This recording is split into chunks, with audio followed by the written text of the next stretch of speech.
Good afternoon, guys. Hey, thanks for joining us today. I am here with Cody, one of our members who competes men's physique bodybuilding. Used to do some powerlifting back in the day as well, so you got a couple different disciplines, if you will, of lifting.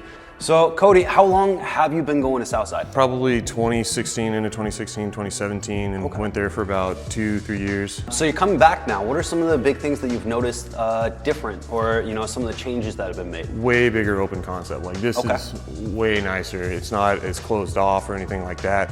It's great to have USPA flags up, great to have the American flag up, having good people back again, and you're updating the equipment. It's a lot cleaner here.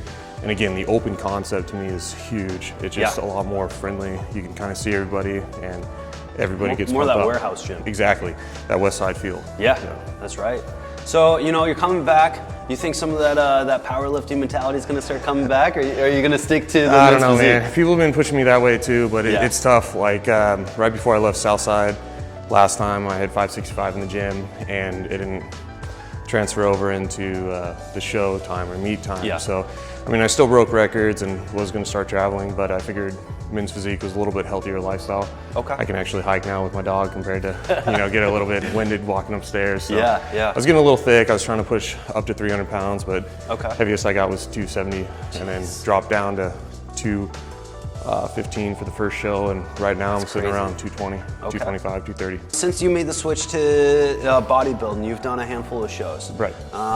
You've done, several Alaska shows, and you went to Emerald Cup, right? Yes, Emerald Cup's in Seattle. Okay. So. And then you also went East Coast recently, did some did. shows over there, came back, did another show up here. So you've just been doing kind of the show circuit. Yeah, especially with COVID season, it's been a maintenance year. I mean, it's been crazy for every athlete, really. Yeah. And so when you train and you get in those prep modes, and to train all the way to 6 weeks out, have a show get canceled or then postponed, and then another one comes up, then it gets canceled, then postponed, then canceled, then postponed. It was a rough year. And so I was able to go compete in South Carolina, got second call outs. That's awesome, man. But I mean, tried to rep as good as I can, but that was the biggest show I've ever done. That was the fourth show I've ever done too. And so that's awesome. I mean, I've only been doing this for 2 years. Yeah. And so when I look back at it, I'm very thankful for that process, and I learned a lot. Came back up here, was able to compete at the Alaska Muscle Show, and so I was really thankful for Sean and Cynthia putting that on at CMC, and they did a great job setting it up with what they had, and so now I'm qualified for 2021. We got some equipment being swapped out. We actually were talking about that before we started this today. Is there any other things that, especially for the bodybuilders out there, that we're putting on, changing, or making updates here at the gym that's going to help complement what they're looking for in the gym?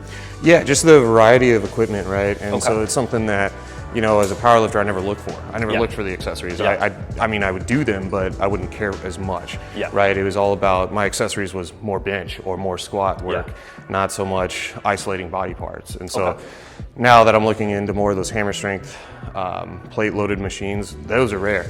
Not many people have those. It's all kind of the bumper plates now or other stuff like that. And so having those old school machines, you can't replicate how they hit. Yeah. And so that's huge. And then the different hamstring machines, the different quad machines. I mean, you have equipment that some people don't. And I think that, you're going to look out for lifters as well. Exactly. So it's one of those things like, you are in that sport too. And so firsthand what machines are needed or which ones are nice. And so having that knowledge and then being the owner of the gym is huge. And so, instead of us trying to say, oh, we need this equipment, and not understanding it, you as an owner know exactly why.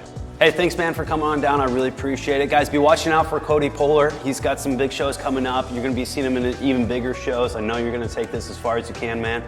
Super excited, super stoked to have you at the gym. Where can people go to follow you? Yeah, thanks for having me, man. Instagram is kind of the best way to do so. Cody_Polar. Definitely want to do a big shout out to Doug, Luther Chiropractic, and Dr. Tu. And those guys are awesome, and they're going to be huge helps for anybody that needs to improve mobility-wise.